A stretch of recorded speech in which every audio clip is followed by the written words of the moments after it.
안녕하십니까. 윤철호입니다. 오늘은 기독교 자연신학에 대한 방법론적 고찰이라는 제목으로 함께 생각해 보겠습니다. 먼저 서론입니다. 자연신학의 기원은 고대 그리스 철학으로 소급됩니다.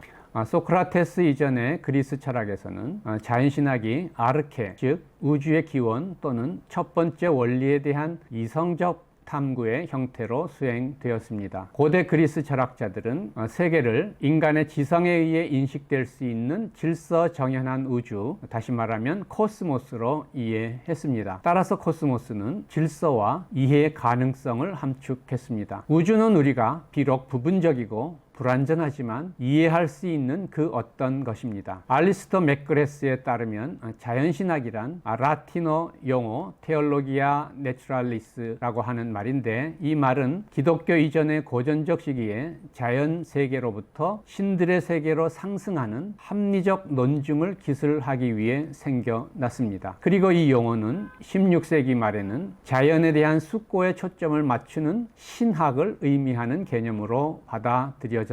계몽주의 시대에는 어떠한 종교적 믿음도 포함하지 않는 전제로부터 출발함으로써 종교적 믿음에 대한 지지를 제공하는 것이 지배적인 자연신학 개념이 되었습니다. 계몽주의는 모든 문화적 특수성과 선입견으로부터 자유로운, 그리고 이성을 가진 사람이라면 누구나 동의할 수밖에 없는 합리적 판단이 가능하다고 믿었습니다. 따라서 계몽주의 시대의 자연신학은 모든 시대와 장소의 모든 인간이 공통적으로 보편적 이성을 가지고 있다는 전제 아래 수행되었습니다. 그러나 오늘날엔 모든 시대와 장소의 인간이 공통으로 가지고 있는 보편적 이성이라는 개념 자체가 의문시 됩니다.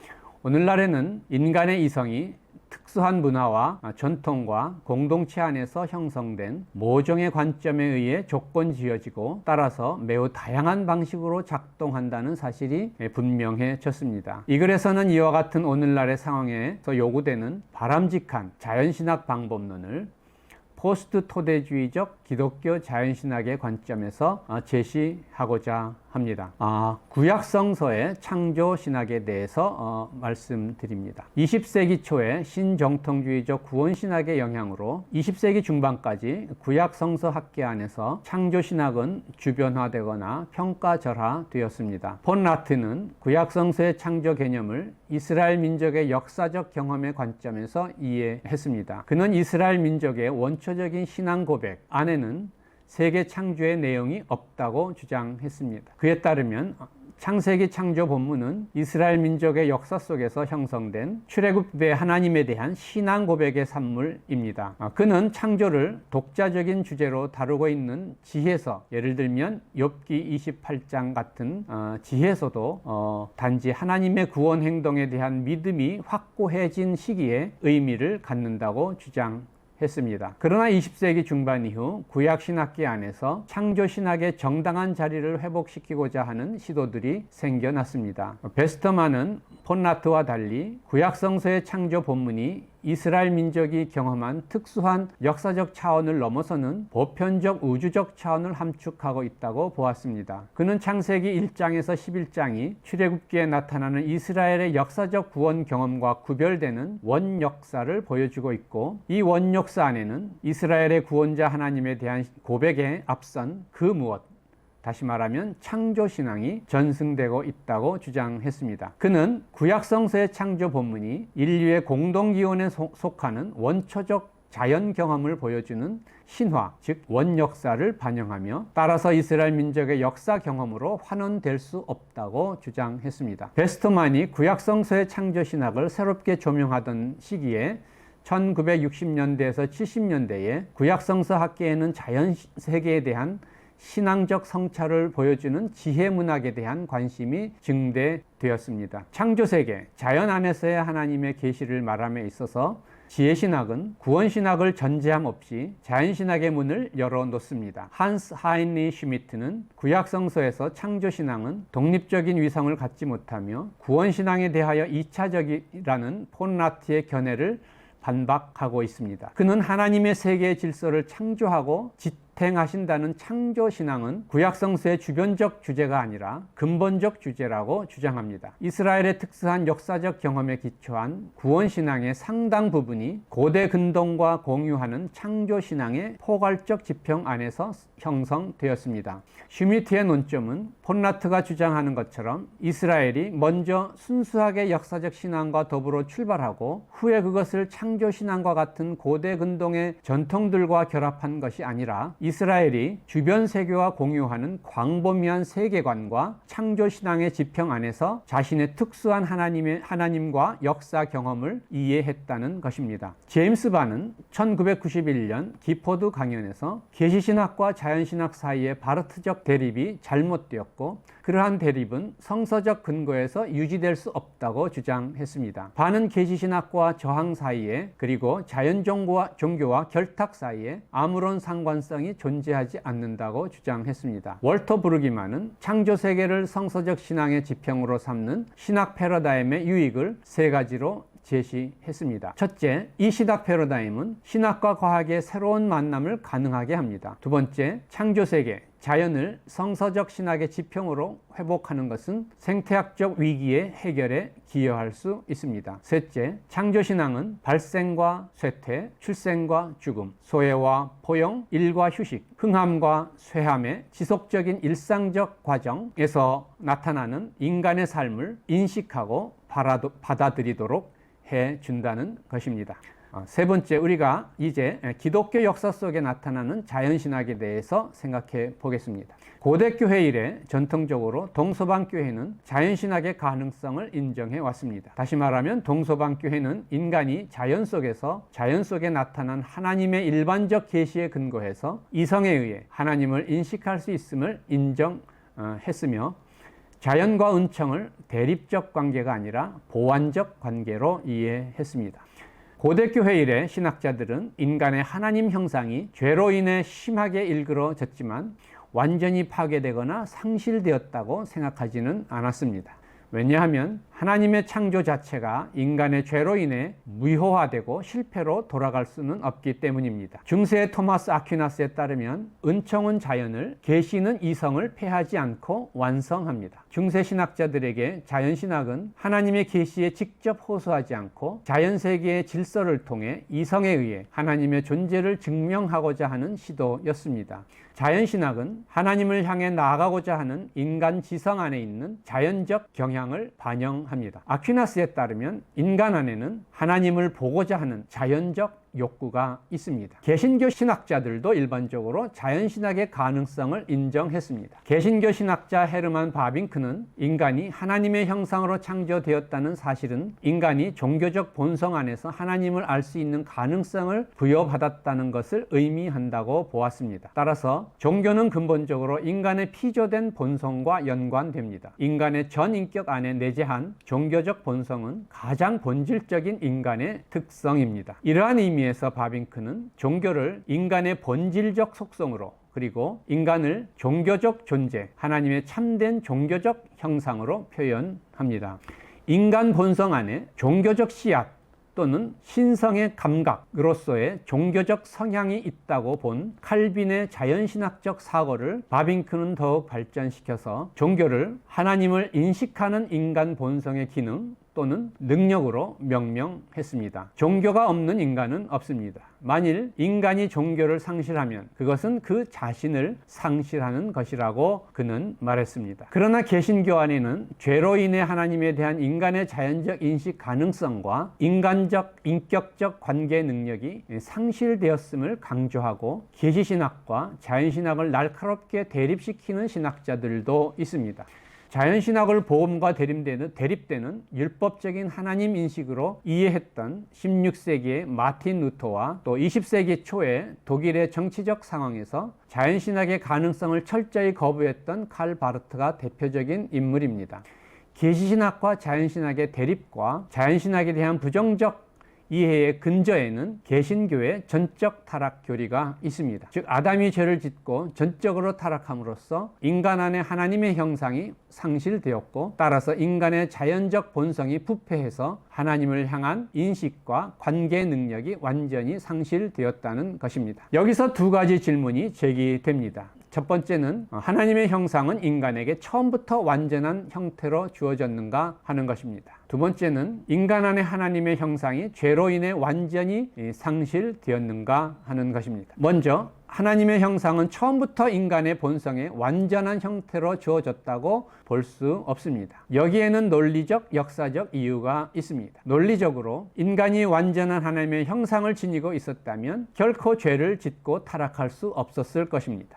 인간이 죄를 지었다는 것은 인간의 하나님의 형상이 아직 완전하지 않음을 반증합니다. 인간은 하나님 보시기에 심히 좋은 존재로 지음을 받은 것이지만 처음부터 완전한 존재로 지음을 받은 것은 아닙니다. 역사적으로 인간 안에 하나님의 형상이 완전한 형태로 주어진 시기가 있었다고 주장하는 것은 20만 년 전 호모사피엔스가 지구상에 등장한 이후에 인류의 역사를 연구하는 오늘날의 고인류학적 지식과 조화되기 어렵습니다. 하나님의 형상은 처음부터 완전한 형태로 인간에게 주어진 것이 아니라 미래의 종말론적 운명으로 주어진 것입니다. 판넨베르그가 말한 바와 같이 인간의 하나님의 형상은 종말론적인 미래의 운명이자 또 그 운명을 성취할 수 있는 잠재적 능력으로 주어진 것입니다. 두 번째 질문에 대한 대답은 하나님의 형상은 완전한 형태로 주어지지도 않았지만 완전히 상실될 수도 없다는 것입니다. 완전하게 주어진 하나님의 형상이 완전히 파괴되는 것이 아니라 불완전하게 주어진 하나님의 형상이 언제나 불완전한 상태로, 그러나 그 형상이 완성되는 종말론적인 미래의 운명을 성취할 수 있는 잠재적 능력으로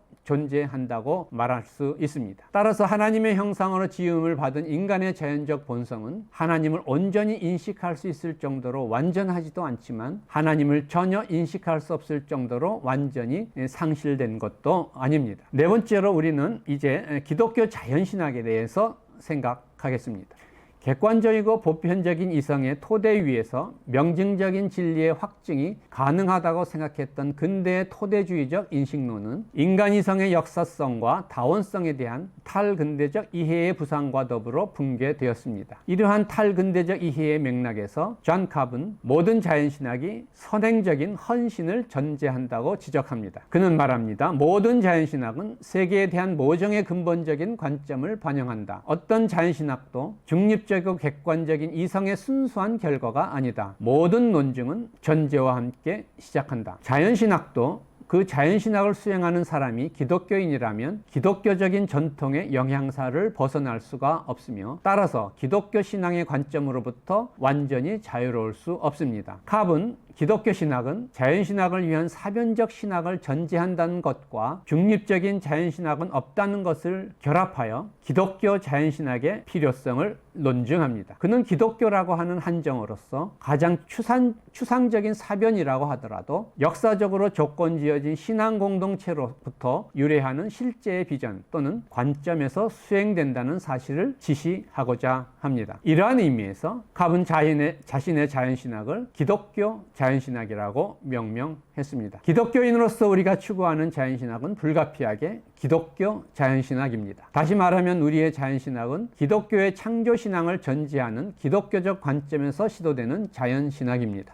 기독교 자연신학은 기독교 창조신앙의 두 가지 내용에 기초합니다. 하나는 창조자로서의 하나님과 피조물로서의 자연세계에 대한 이해이고, 다른 하나는 하나님의 형상으로 지음받은 인간에 대한 이해입니다. 첫째, 기독교 자연신학은 자연세계를 하나님의 창조세계로 이해하고 따라서 창조자 하나님에 대한 신앙을 전제합니다. 우리의 자연신학은 하나님의 존재를 의심하거나 모르는 사람이 자연세계를 통해 이성으로 하나님의 존재 유무를 밝혀보고자 하는 자연신학이 아닙니다. 기독교 자연신학은 하나님이 자연세계를 창조하셨으며 자연세계는 하나님의 피조물이라는 창조신앙을 암묵적으로 전제하고 창조자 하나님이 자연세계를 통해 계시되었다는 사실을 확증하고자 합니다. 두 번째, 기독교 자연신학은 인간이 하나님의 형상으로 지음을 받았다는 사실에 근거합니다. 하나님이 자연세계를 통해 자신을 계시해도 인간에게 자연세계를 통해 하나님을 발견할 수 있는 능력이 없다면 자연세계는 아무런 의미가 없을 것입니다. 그러나 인간은 본성적으로 하나님의 형상으로 지음을 받았기 때문에 본유적으로 하나님을 알 수 있는 잠재적 가능성을 지니고 있습니다. 물론 기독교는 이 잠재적 능력이 죄로 인해 파손되었으며 따라서 특별 계시가 요청된다고 강조합니다. 그러나 이미 언급한 바와 같이 인간의 죄로 인해 인간의 하나님의 형상이 완전히 파괴된다면 그것은 창조자 하나님이 하나님의 창조 자체가 인간에 의해 완전히 파괴되는 것을 의미하기 때문에 본성적으로 하나님을 알 수 있는 하나님의 형상으로서의 인간의 본유적 가능성이 인간의 죄로 인해 완전히 파괴되었다고 말할 수는 없다고 할 수 있습니다. 이제 다섯 번째로 창조신학과 과학신학으로서의 기독교 자연신학에 대해서 말씀드리겠습니다. 고전적 자연신학이 자연세계를 통해 하나님을 알 수 있는 인간의 가능성에 초점을 맞추는 인식론의 범주 안에서 시도되었다면 오늘날의 자연신학은 하나님의 피조물로서의 자연세계 자체에 관심을 기울이는 창조론의 범주 안에서 수행되고 있습니다. 오늘날 기독교 자연신학은 두 가지 새로운 형태로 전개되고 있습니다. 하나는 창조신학으로서의 자연신학이고 다른 하나는 과학신학으로서의 자연신학입니다. 첫째, 창조신학으로서의 기독교 자연신학입니다. 오늘날에는 자연의 파괴와 생태계의 위기의 상황 속에서 창조신학으로서의 기독교 자연신학의 중요성이 새롭게 인식되고 있습니다.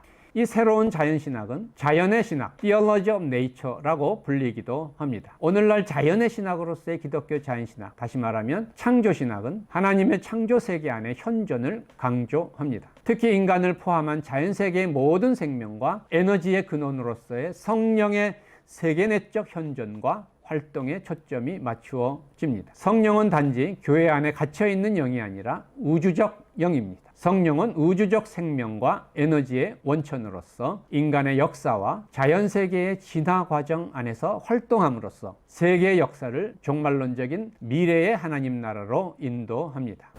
자연의 신학으로서의 기독교 자연신학은 창조신학과 구속신학의 관계를 오늘날의 과학적 세계관 안에서 새롭게 이해하고자 합니다. 이른바 특별계시에 근거한 전통적 구속신학은 지나치게 인간 중심적이었습니다. 전통적 구속신학에 있어서 인간의 역사는 하나님의 구속사가 펼쳐지는 장으로 이해된 반면 자연세계는 하나님의 구속사와 별 관계가 없거나 단지 구속사가 펼쳐지는 배경이나 무대로 이해되었습니다. 변화와 우연성과 개방성을 특징으로 하는 역사는 인간의 역사와 동일시되었으며 자연은 언제나 변함없이 같은 자리에 정지해 있거나 순환적으로 반복되는 폐쇄적이고 비역사적인 체계로 이해되었습니다. 그러나 오늘날 자연과학은 자연 자체가 변화와 우연성과 개방성을 특징으로 하는 역사적 실제임을 보여줍니다. 우주는 137억 년 전에 대폭발과 더불어 시작되어 오늘날에 이르기까지 팽창을 계속해 오고 있으며 지금도 빛의 속도로 팽창하고 있습니다. 우주는 시간적, 공간적으로 비가역적입니다. 흐르는 강물에 똑같은 물에 두 번 발을 담그는 것이 불가능한 것처럼 개방된 미래를 향해 나아가는 우주에 있어서 과거와 똑같은 상태나 시간의 재현은 불가능합니다. 우주는 과거로부터 미래로 비대칭적으로, 즉 단순성으로부터 복잡성을 향해 진화해 나아갑니다. 하나님은 성령을 통하여 이 진화의 우연성 안에서 행동하심으로써 창조세계를 종말론적 미래의 하나님 나라로 이끌어 가십니다. 따라서 새로운 기독교 자연신학으로서의 창조신학은 구속신학과 대립적이거나 구속신학의 종속적인 관계에 있지 않습니다. 그리고 계시신학에 덧붙여 고려되는 나머지 부분도 아닙니다. 이와 반대로 창조신학으로서의 자연신학의 지평은 구속신학의 지평보다 더 포괄적입니다. 인간의 역사가 우주의 역사를 포괄하는 것이 아니라 우주의 역사가 인간의 역사를 포괄하듯이 구속신학이 자연신학을 포괄하는 것이 아니라 자연신학이 구속신학을 포괄합니다. 인간의 구원은 태초의 하나님의 창조 기획의 종말론적 완성과 더불어 완성됩니다. 다시 말하면 종말론적 미래의 창조세계가 최종적으로 완성될 때에 창조세계의 다른 모든 피조물과 더불어 인간의 구원도 최종적으로 완성됩니다.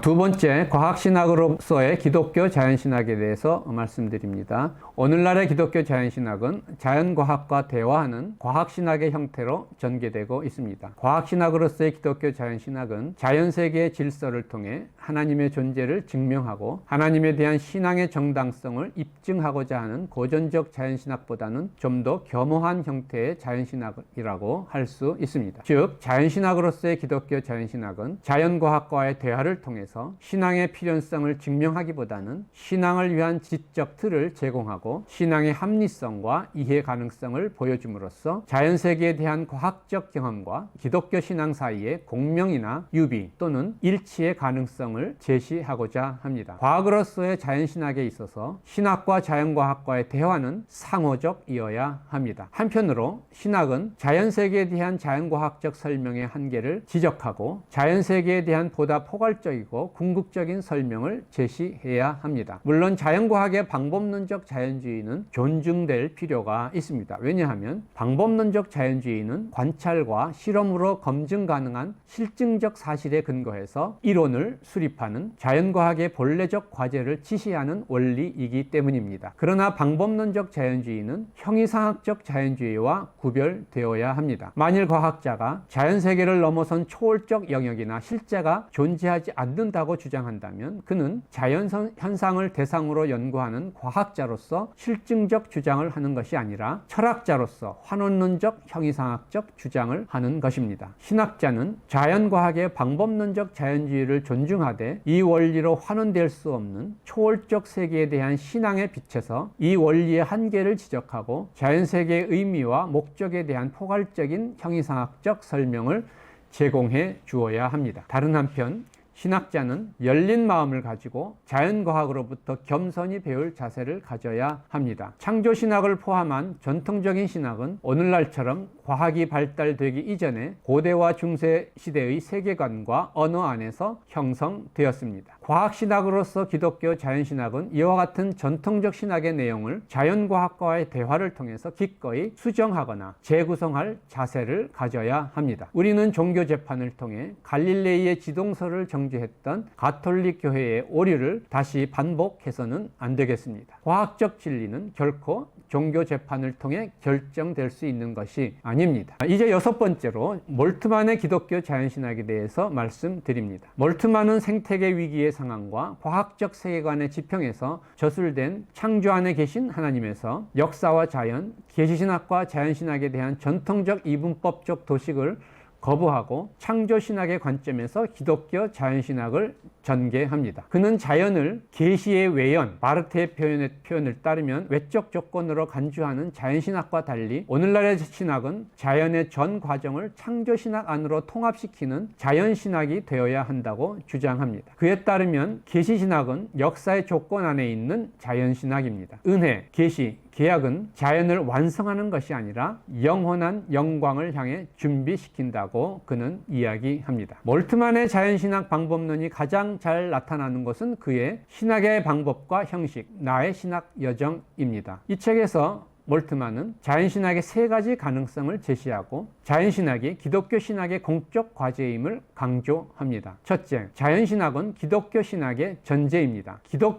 계시신학은 은혜가 자연을 전제하는 방식으로 자연신학을 전제하며 따라서 자연신학을 파괴하지 않고 완성합니다. 몰트만은 자연 개념을 창조 개념으로 대체함으로써 자연신학의 전제를 적극적으로 이해할 수 있다고 봅니다. 자연신학은 단지 자연신학이 아니라 창조신학이기 때문에 계시신학의 적극적 전제가 됩니다. 둘째, 자연신학은 기독교 신학의 목적입니다. 몰트만은 자연신학을 기독교 신학의 전제로부터 종말론적인 하나님의 영광의 나라에서 성취될 목적으로 전도시킵니다. 하나님이 새로운 현존 가운데 나타나시고 내주하시는 영광의 나라에서 모든 사람은 하나님을 있는 그대로 인식할 것이고 이 인식이 너무나도 자연적이기 때문에 아무런 신학적 이론도 더 이상 필요하지 않을 것입니다. 이 종말론적 신학이 참된 자연신학이라면 자연과 인간의 양심 속에 전제되어 있는 자연 종교는 영광의 나라의 미리 나타남과 약속으로 이해될 수 있을 것입니다. 이러한 의미에서 자연신학은 단지 계시신학의 앞마당이 아니라 계시신학의 종말론적 지평, 곧 영광의 신학의 미리 나타남이라고 할 수 있습니다. 셋째, 자연신학은 기독교 신학 그 자체입니다. 바르트가 위로부터의 신앙과 유비와 아래로부터의 존재의 인식 차이를 강조함으로써 자연신학의 불충분성을 주장하는 데 반해서 몰트만은 이 둘에 관한 논쟁이 야곱의 하늘 사다리 위에서 천사가 오르내리는 것처럼 두 인식의 변증법적 상호작용으로, 다시 말하면 신앙의 유비 안에 있는 존재 유비로 해결될 수 있다고 주장합니다. 우리는 세 개의 비유를 통해 하나님 나라에 대해서 배우고, 세 개의 비유 능력은 하나님 나라로부터 투명해지고 하나님의 미래에 대한 의미를 얻는다라고 말할 수 있습니다. 넷째, 자연신학은 기독교 신학의 공적 과제입니다. 생태학적 위기와 우리 시대의 요구에 응답하기 위해, 그리고 다른 종교 공동체와 세계관, 그리고 자연과학과 과학기술과 공동으로 일하기 위해 창조신학으로서의 기독교 자연신학이 요구됩니다. 이제 마지막 7번째로 포스트 토대주의적 기독교 자연신학에 대해서 생각해 보겠습니다. 알리스터 맥그레스는 자연신학이 기독교 자연신학이 될 수밖에 없다고 주장합니다. 그는 계몽주의적 보편적 이성 개념은 오늘날 더 이상 유지 불가능하다고 강조합니다. 그는 탈근대적 관점에 있어서 신앙주의, 피데이즘이란 단지 모든 사고와 가치체계의 여건을 기술하는 것이며 인간의 인식론적 상황을 인정하는 것이라고 주장합니다. 그는 말합니다. 기독교 자연신학 개념 안에는 더 이상 특수성의 스캔들이나 반대할 만한 신앙주의가 함축되어 있지 않다. 그에 따르면 기독교 자연신학을 말하는 것은 자연신학이 문화적으로 뿌리내리고 있으며 특수한 관점 안에서 수행됨을 말하는 것입니다. 그러나 기독교 자연신학이 신앙주의와 동일시 되어서는 안 됩니다. 왜냐하면 보편적 합리성 개념이 토대주의적 절대주의에 빠질 수 있다면 신앙주의는 비토대주의적 상대주의에 빠질 수 있기 때문입니다. 보편적 지성이 없다는 말은 서로 다른 역사적 이성들만 존재한다는 것을 의미합니다. 다시 말하면 우리의 문화와 전통 안에서 형성된 합리성의 체계와 구별되는 다른 문화와 전통 안에서 형성된 다른 합리성 체계들이 존재합니다.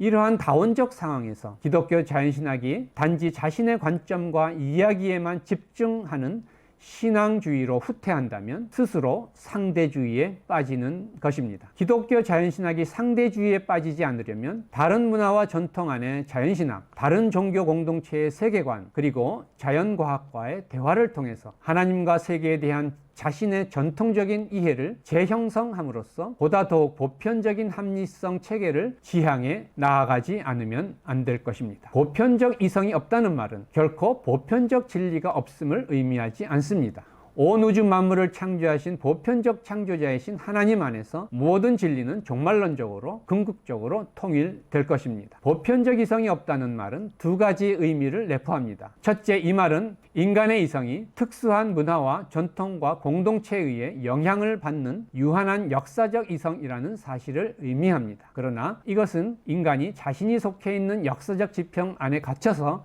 전혀 그 지평을 벗어날 수 없다는 것을 의미하지는 않습니다.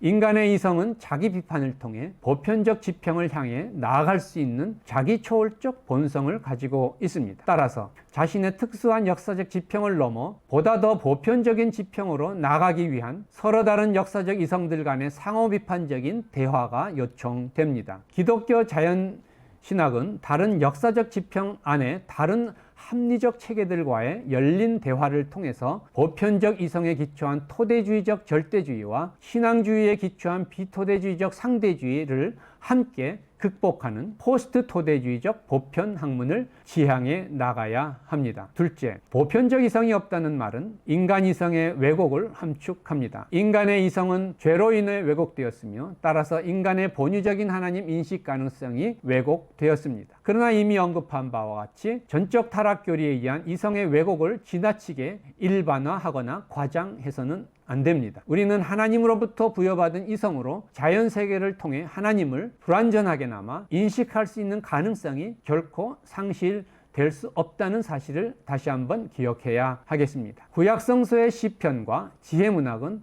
자연을 하나님의 현현, 즉 창조주의 계시로 보았습니다. 지혜문학을 기록한 저자는 오늘날 자연신학자라고 부를만 합니다. 이들은 특수한 계시적 사건에 호소하지 않고 일상의 경험과 자연현상에서 하나님을 발견하는 지혜를 가르쳤습니다. 예수님도 하나님 나라의 복음을 전함에 있어서 일상의 경험과 자연현상을 소재로 하는 격언과 비유를 사용하셨습니다. 다시 말하면 예수님은 모세오경으로 대표되는 당시의 주류 종교 전통인 구원신학 전통이 아니라 지혜문학의 자연신학 전통을 사용하셨습니다. 다시 말하면 예수님은 갈릴리의 일반 대중에게 하나님 나라의 복음을 전하기 위해 자연 계시에 호소하셨습니다. 교회는 예수님이 가르치신 자연신학, 자연계시를 그리스도 특별 계시의 이름으로 거부하거나 폄하해서는 안 될 것입니다. 이제 결론을 말씀드립니다. 인간이 하나님의 형상으로 창조되었다는 것은 인간이 다른 피조물과 달리 하나님을 알 수 있는 자연적 본성을 부여받았다는 사실을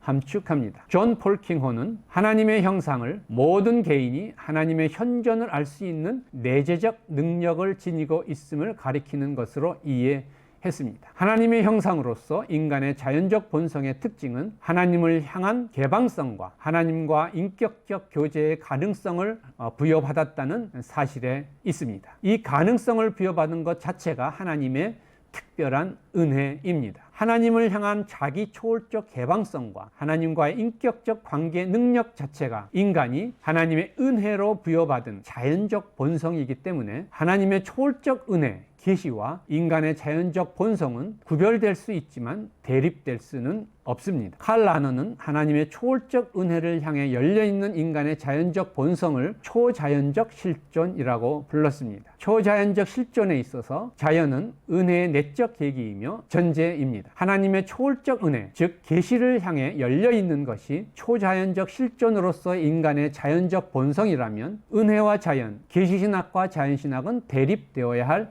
이유가 없습니다. 창조자 하나님 그리고 예수 그리스도에 대한 신앙을 전제하는 기독교 자연신학은 자연과학과의 대화를 통해 성서적 하나님에 대한 믿음과 현대과학 사이의 양립 또는 공명 가능성을 모색해야 합니다. 우주의 창조자인 하나님에 대한 진술 없이는 자연에 대한 과학적 설명은 불충분할 수밖에 없습니다. 과학은 주어진 조건 안에서 자연을 연구하는 반면 신학은 예측 불가능한 종말론적 미래를 향한 개방성을 전제합니다. 종말론적 미래에 대한 개방성은 자연의 역사적 과정에서의 우연성을 함축합니다. 자연의 역사적 과정의 우연성은 하나님의 영의 활동 공간으로 이해될 수 있습니다. 이와 같은 공명관계의 가능성은 곧 포스트 토대주의적 기독교 자연신학의 가능성을 함축한다고 할 수 있습니다. 결론적으로 우리는 인간 이성의 역사성에 대한 탈근대적인 인식을 공유함과 동시에 새로운 토대주의, 즉 포스트 토대주의적 기독교 자연신학을 추구해야 합니다. 포스트 토대주의적 기독교 자연신학을 추구함에 있어서 강조되어야 할 두 가지가 있습니다. 그것은 상호 비판적 대화와 종말론적 비전입니다. 특수한 역사적 지평 안에서 형성된 합리성 구조는 다른 역사적 지평 안에서 형성된 합리성 구조와의 상호 비판적 대화를 통해 보다 포괄적이고 보편적인 합리성 구조를 지향해 나가야 합니다. 이 대화에서 중요한 것은 자기 비판적 태도와 타자에 대한 존중과 개방성입니다. 신앙과 이성이 분리되지 않는 보편적 합리성의 구조는 종말론적 미래에 드러날 것입니다. 그 종말론적 미래를 향해 나아가는 역사적 도상에서 기독교 자연신학은 다른 자연신학, 다른 종교 공동체와 세계관, 그리고 자연신학과의 상호 비판적인 대화를 통해서 자신의 합리성 구조의 지평을 점차 넓혀 나가야 할 것입니다. 감사합니다.